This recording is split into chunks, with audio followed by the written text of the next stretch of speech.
Yeah. Ganda na din. Ina, may kono yung Yung dalawa sa alternator. Ito mga kapakatak, may linya na yan. Ang dito na lang yung bangka na yun. Pero napaka taas ng kamaruting. Pinabagay lang ba sa itsura, sa plastar. Hindi siya dito sa makina, iikot yan. At dito yung exit ng tubig. Tapos meron itong tubo naman na PVC mga kapakatak. Ito ay dugtong ng maliit na tubo yan. Hanggang dito yan mga kaspraki. Hanggang dito yung tubo ng mga PVC lang. No, kung hindi tayo maglagay ng tubig, hindi tayo magpadaan ng tubig dito. Okay? Meron tayong gearbox. Ayan, kung nakita nyo mga kasprakatak, meron siyang gearbox. Pero ito, ginamitan pa ng yun mga kasprakatak para hindi naman ingansa natin. Ayan, no? No, kahit anong ito yung manobela, connected ito dun sa sinasabi kong gearbox at saka dun sa timon yung may tubig. Pag i-on natin ito mga kasprakatak, iilaw na siya. Yan. Umiilaw na yung voltmeter natin.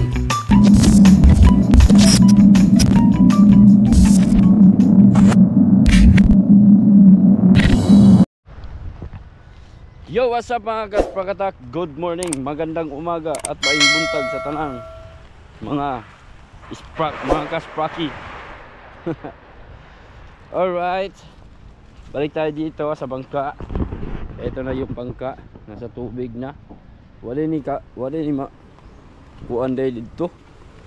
Belum dapat ba yung cooling system boy? Oh.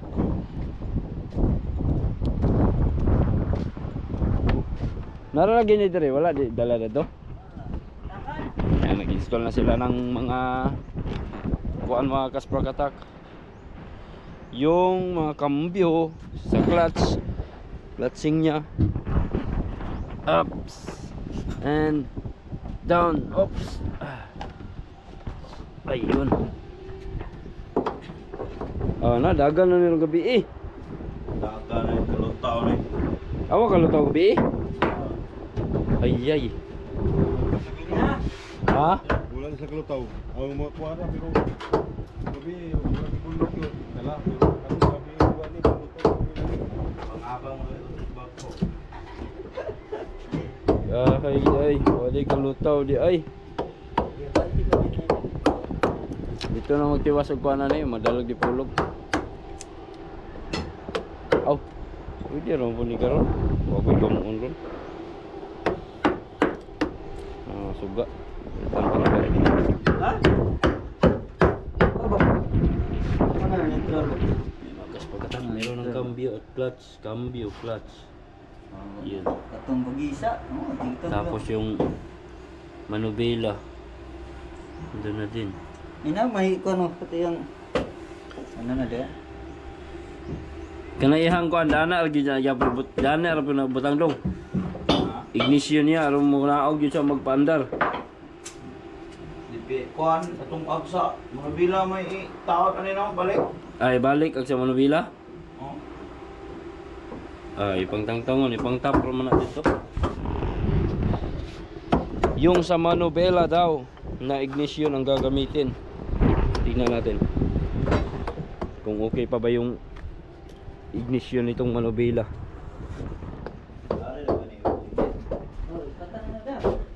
Magyabi day ani. Dong. Ha? Magyabi ani.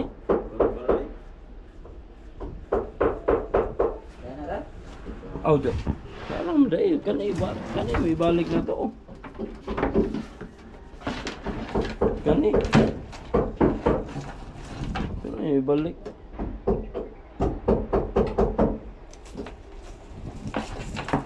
Yung dalawa sa alternator. Ito yung sa kuhan.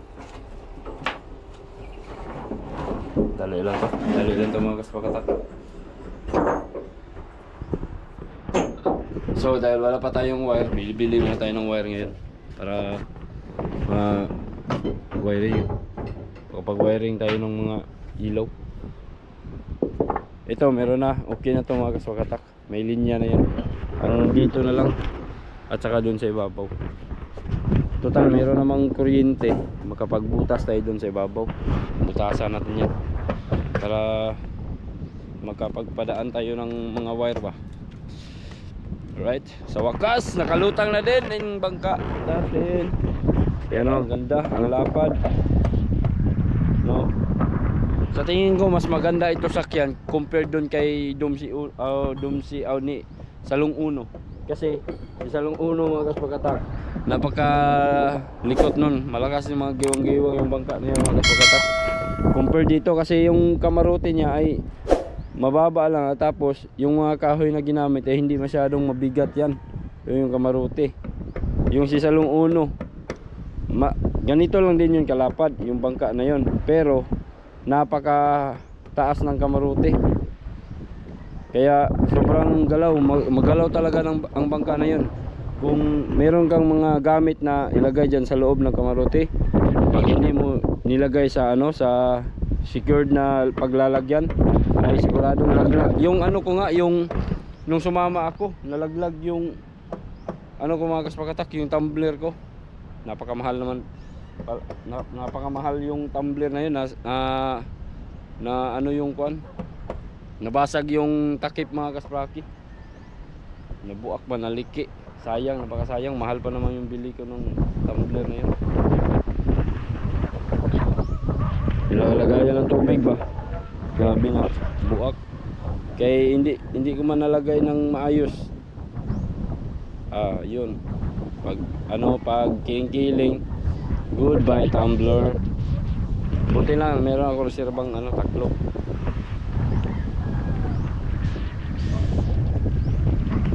Maganda yung bangka na to ba, malakas din itong tumakbo.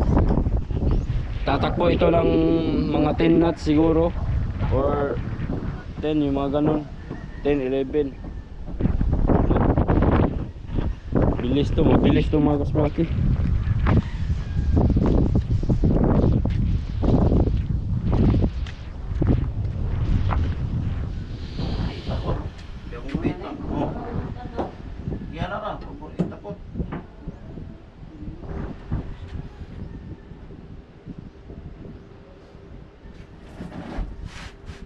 Muwahing rin ito, no?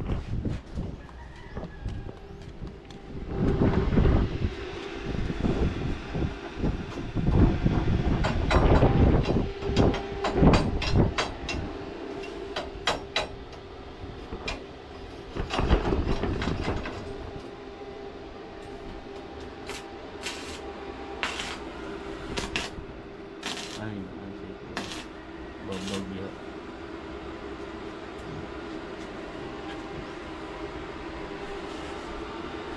I-update naman ito po ba?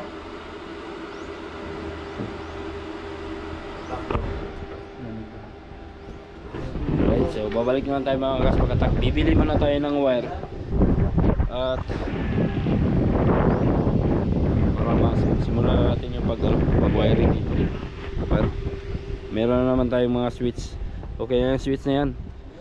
Mag-tap na lang tayo diretso yan, mga linya dyan, oh.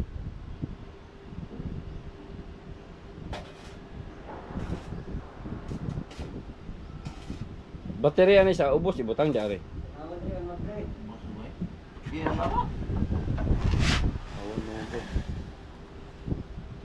Dami kayo kuan ba, idaan na lapad. Malawak. Alright. So balik naman tayo. Ay, sagap pa rin anino. Ay, sagap. Ano na? Tumanan pa. Tumanan pa sagap. Alright. Tambutso. Ayan, meron na, oh. Yan, lagyan ng sagap yan. Pag hindi yan lagyan ng sagap, naku, sure ball na yan. Ito, matunaw ito, oh. Sa init yan, kasi plastic. Mainit yan pag walang sagap. Alright. Tingnan natin itong bangka sa malayuan mga kaspakatak.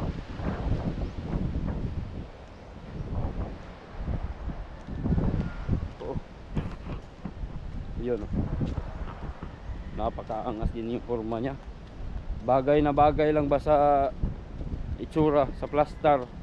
Hindi siya masyadong mataas, no? Yung ano pa ba? Gitas kahabog ba? Oh. Napakaganda mga kaspakatak. Kaso kagabi hindi nakalutang. Dadalhin sana siguro nila ito doon sa amin banda, or siguro dadalhin na nila ng Dipolog. So sana mamayang gabi makalutang na ito mga kaspakatak para para makapaglaot na din, no? Gamay na lang man po ang kulang, ana. Yan, napakaganda, no? Picturean natin mga kaspakatak.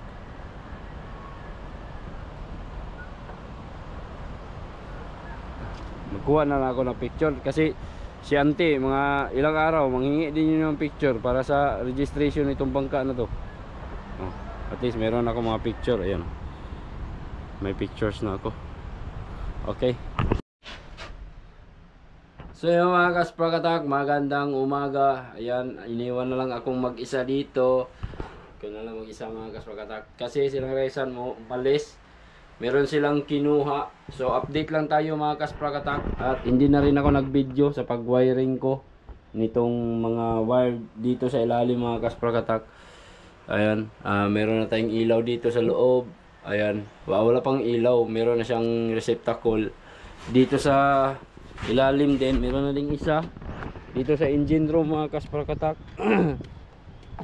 Hindi na ako nag-wiring kasi lahat ng mga tao dito kanina merong ginagawa talaga, no? Tumulong sila sa pag-assemble ng lahat ng mga mekanismo dito sa loob nitong bangka mga kaspakatak. Ayan, kompleto na siya mga kaspraki, no? Ay, hindi pa pala kompleto kasi wala pa yung propeller shaft, no? Yung propeller shaft mga kaspakatak, dinala pala siya doon sa machine shop para i-fit yung propeller niya, yung kapay, no? Yung kapay niya i-fit, yung LC ba, i-fit doon sa kanyang propeller shop, kaya dinala pa doon sa Dipolog sa machine shop. So ngayon umalis na silang Raisan, siguro pupunta na yun doon sa machine shop para kunin yung propeller shop at saka yung LC. At ngayon mga kaspakatak, eto na, i-explain ko lang sa inyo, ipakita ko sa inyo yung mga kaspakatak kung ano yung mga mekanismo, ano yung mechanism dito sa loob nitong bangka. Ayan, teka lang, baba lang muna tayo para i-explain ko sa inyo mga kaspakatak, no? Pakita ko sa inyo. Ay, alright, so ayan, dito sa part na to mga kaspakatak, itong engine, tingnan nyo yung engine, wala pang linis, no? Hindi pa talaga nalinisan kasi minamadali na mga kaspakatak dahil kailangan dalhin na ito talaga sa Dipolog mamayang gabi. Hindi kasi nakalutang kagabi, so posible mamayang gabi kasi madaling araw na yung malaking tubig. So yun lang siguro ang oras, no, para dalhin ito sa Dipolog. Alright, so dito, pakita ko lang sa inyo mga kaspakatak. Ito na yung cooling system niya mga kaspakatak.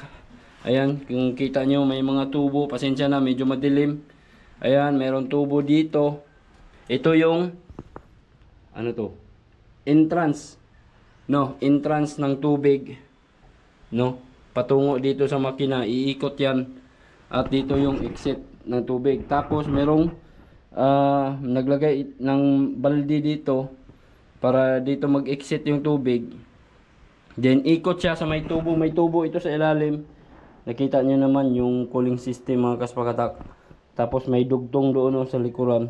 Yun, ikot-ikot lang yung tubig mga kaspakatak, paikot-ikot lang yung dito sa loob ng makina.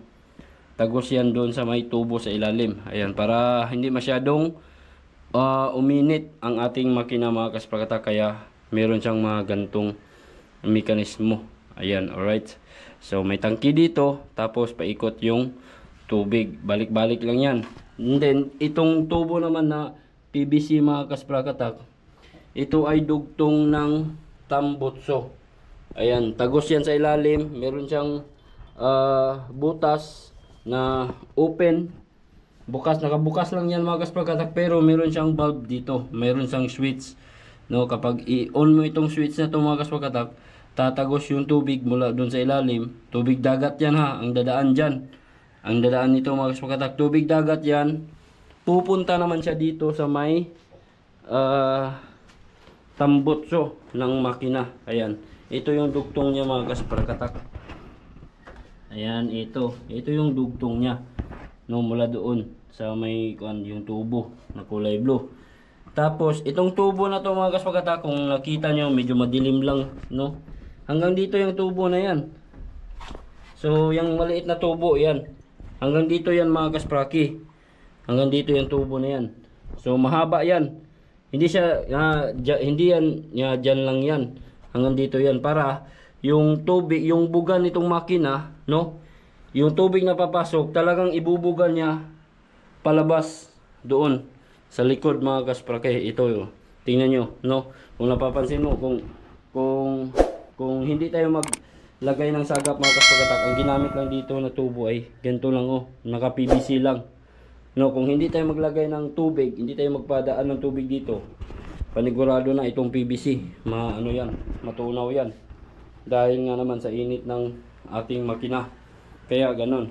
So, ang purpose ng sagap na yan mga kaspakatak, para hindi siya masyadong maingay pagka ang makina ay umaandar na. So medyo na-less yung ano niya, na-less yung ingay ng makina pagka meron kang ganyan na setup. Alright, so sana maintindihan nyo mga kaspakatak yung mga sinasabi ko dito. So dito meron na siyang engage, cambio. Ayan, connected na yan dun sa piloto. Ito lang mga kaspakatak yung mekanismo niya, no, yung combination. Naka ano lang siya, stick ba diyan sa may transmission tungo dito. Ayan, ganyan lang yun. Ginamitan ng joint dito. Ayan, oh, tapos galaw-galaw lang. Oh, so ang importante lang naman ito mga kaspakatak ay atras abante lang, no. Makaingansa ka lang ng atras or abante. Gear number 2 yung ginagamit kadalasan. Gear number 2 at saka reverse. Yun lang mga kaspraki. Tapos ito yung clutch niya mga kaspraki. Ayan, kita nyo naman, no. Aapakan lang yan doon para mahila itong flat bar na to mga kaspakatak. So connected yan sa may clutch na tong transmission. Ayan, napakasimple lang po na combination, no, ang ginagawa natin dito, no. So para ito mga kaspakatak, pinapakita ko sa inyo ito para magkaroon ng idea yung mga hindi pa nakasubok na maggawa mga kaspakatak ng mga ganitong klaseng setup, no. So ganyan lang kasimple. Tapos dito sa may ano naman tayo, sa may steering, meron tayong gearbox. Ayan, kung nakita nyo mga kaspakatak, meron siyang gearbox. Tapos itong tubo na to, i-connect natin yan sa may arm ng gearbox. Tapos yan na yung magtulak hila, no, tulak hila ng ating timon doon sa ilalim. Medyo madilim lang, pasensya na. Ayan, panasan muna natin para hindi ma-blurred. Itong tubo na to ang siyang magtulak hila ng ating timon doon sa ilalim mga kaspakatak. So siya na yung nagsisilbing yung kung saan tayo maliko, pa kaliwa, kanan, yung mga ganun mga kaspakatak. So yun, no, ganyan lang yung combination. So simple na simple lang mga kaspakatak. Pwede nyo itong gayahin sa mga gustong maggawa ng mga bangka dyan. Kahit anong klaseng bangka, kahit pa maliit na bangka or malaki, kung maggamit kayo ng mga ganitong engine, ito lang po ang pinaka mas madaling paraan, no, ang mas simple na kombinasyon, no, sa paglagay nyo ng engine at yung mekanismo niya dito sa ilalim. Ayan. Yung mga iba kasi mga kaspakatak, hindi pa sila gumagamit nitong sagap, no. Malaking bagay talaga, malaking tulong ang sagap sa pag set up ng mga ganito mga kaspaki, kasi nabawasan yung ingay ng makina mo, no, pagka ito ay umaandar na. Tapos hindi siya masyadong mausok dahil tinatambakan ng tubig yung usok niya mga kaspraki. Lalabas at lalabas pa rin naman yung usok, pero hindi na siya masyadong mausok mga kasprakatak. Alright, so yun no, ito dito na lang din nilagay yung battery mga kasprakatak, no. So itong battery natin ay connected na yan, dito naka ground sa engine. Ayan, may ground na siya. Tapos yung positive dun yan sa starter. Ayan, so connected na yan. Tapos yung iba pang mga windings natin dito, check pa natin yung mga kasprakatak, hindi pa natin masubay. Alright, so ito yung joint niya mga kasprakatak, no. Dito tulad kay salong ulo, yung kay salong uno parang diretso na siya salpak dito. Pero ito ginamitan pa ng joint mga kasprakatak para hindi naman siya masyadong maalog. Halimbawa pagka merong clearance sa yung combination dyan, hindi gagalaw yung engine dahil naka joint siya. Compared nung kay salong uno, kailangan perfect talaga yung alignment niya para maging mga kasprakatak, para hindi gagalaw yung makina as well as yung pundasyon ng propeller shaft. Yan lang po, ganyan lang kasimple mga kasprakatak. So dito naman tayo sa pilot house, pakita ko sa inyo. Ito tayo sa may pilot house mga kasprakatak. Ito na yung sinasabi ko sa inyo na ito yung ingansa natin. Ayan, no. Kahit anong napakalambot lang yan mga kasprakatak. No, madali lang yan i-engage. No, napakalambot lang. Tapos ito na yung clutch niya. Ganyan lang kasimple, napakalambot pa. Napakalambot pa ng clutch. Tapos dito yung manubela, connected ito doon sa sinasabi kong gearbox, at saka doon sa timon yung may tubo na, anong size ng tubo na yun?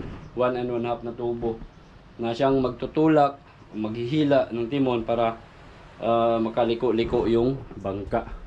Alright, so ayan, medyo makalat pa mga kasprakatak. Mamaya-maya ay palinisan natin to sa mga tao ni Rezan. Tapos ito yung taklob, takip dito. Pasensya na kayo sa paggawa nito mga kasprakatak ko. Hindi ko ma-perfect yung yung angle na kaya nilagyan ko lang ng epoxy, pero ipaano natin lang paliha para maging maganda naman yung tingnan. Alright, so yun lang siguro mga kasprakatak. Hindi ko pa siya matapos-tapos sa ngayon dahil kulang pa tayo sa mga gamit, no, yung mga materialis. Kulang pa yung mga materialis. Hindi kasi ako nakaalis kahapon, nakapunta ng Dipolog kahapon mga kasprakatak. Gawa nung nagbablog tayo dito, tapos ginagawa ko itong i-plaster na ko na ba yung switch at saka itong box natin. So wala na tayong time ngayon na nagpunta ako, nakaalis ako, pero itong wire lang yung binili natin.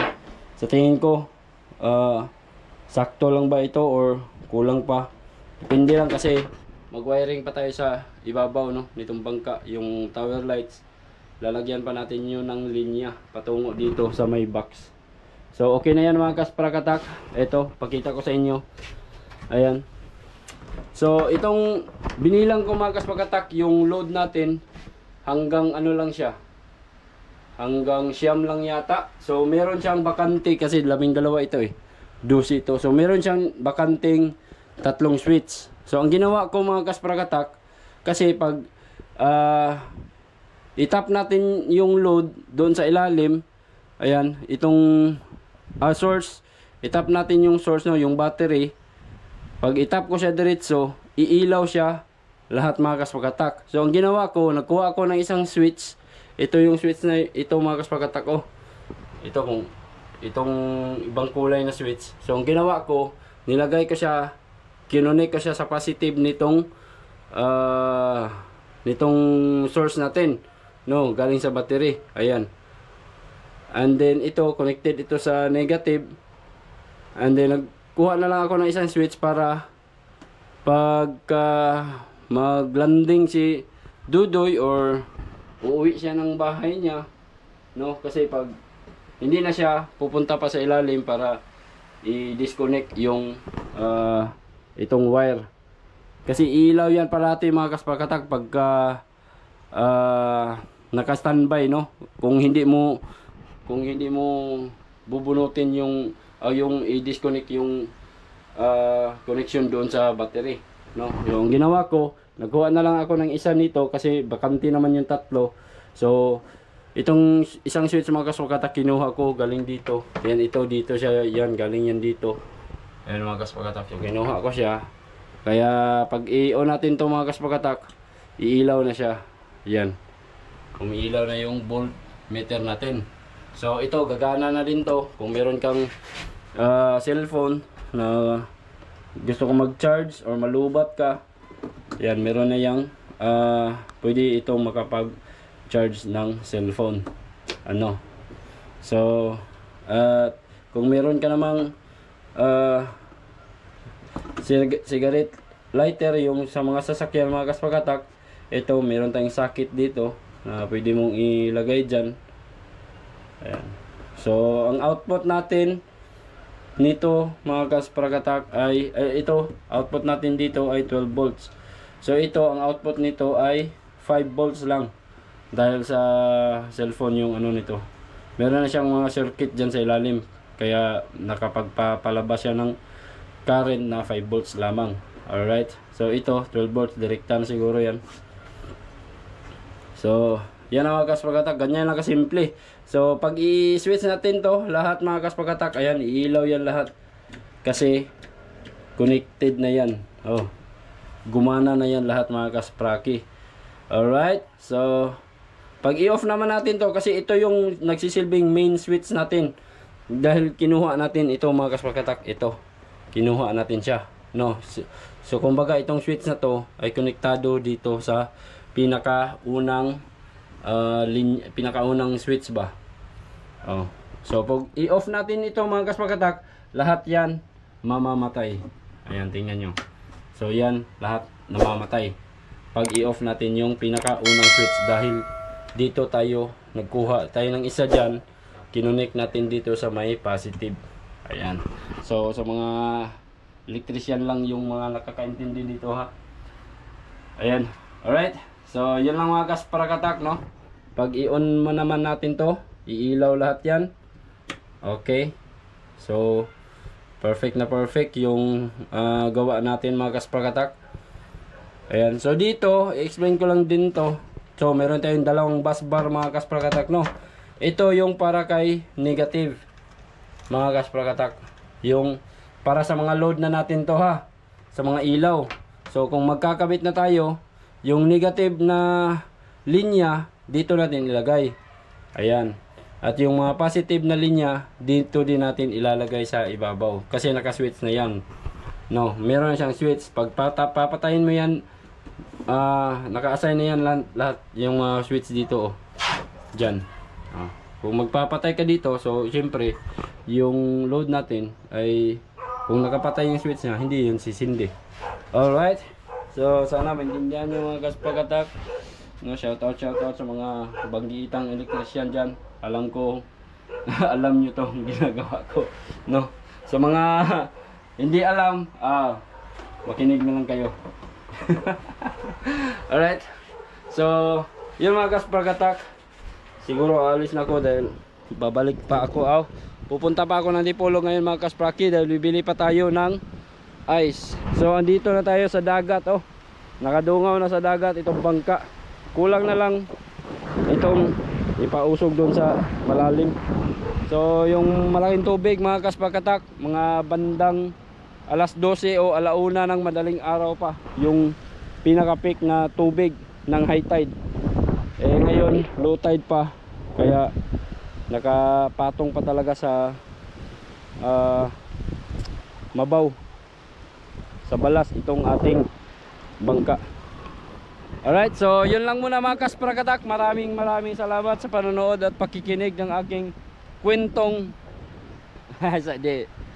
Sana may natutunan kayo mga kaspagatak sa mga sinasabi ko, no?